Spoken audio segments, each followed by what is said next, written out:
લીલિયા મોટા ખાતે ઈદ એ મિલાદુન નબીની શાનદાર ઉજવણી કરાઈ। લીલિયા શહેરમાં ઈદ એ મિલાદુન નબીના પવિત્ર તહેવાર ધાર્મિક ઉત્સાહ અને આનંદભેર ઉજવાયો। ઠેર ઠેર ઠંડા પીણા નાસ્તાની વ્યવસ્થા કરવામાં આવી।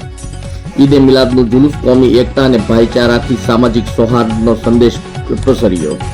લીલિયા શહેરમાં આજે ઈદ એ મિલાદુન નબીનો પવિત્ર તહેવાર હર્ષો ઉલ્લાસ અને ધાર્મિક આસ્થાભેર મનાવવામાં આવ્યો।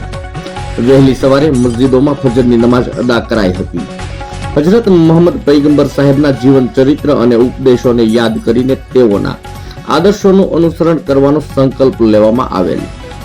શહેરના મુખ્ય માર્ગ પર શાંતિપૂર્ણ રીતે ઈદ એ મિલાદનું જુલુસ નીકળ્યું, જેમાં બાળકો અને યુવાનો બેનરો તથા ઝંડાઓ સાથે જોડાયા હતા તથા સામાજિક સેવા કાર્યો પણ યોજાયા, જેમાં સુન્ની મુસ્લિમ સમાજના 1 થી 5 ધોરણ ભણતા વિદ્યાર્થીઓને આ તહેવાર નિમિત્તે પ્રોત્સાહિત ઇનામ આપી સન્માનિત કરાયા। આ અવસરે શહેરમાં સૌહાર્દ, ભાઈચારો અને એકતાનો અનોખો માહોલ જોવા મળ્યો હતો।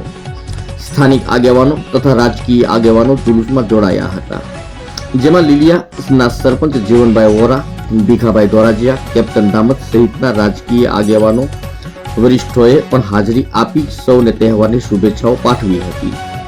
જુલુસ દરમિયાન કોઈ અનિચ્છનીય બનાવ ન બને તેવા શુભ હેતુથી લીલિયા પોલીસ સ્ટેશનના પીઆઈ MD સાલુંકે દ્વારા ચુસ્ત પોલીસ બંદોબસ્ત ગોઠવવામાં આવેલ।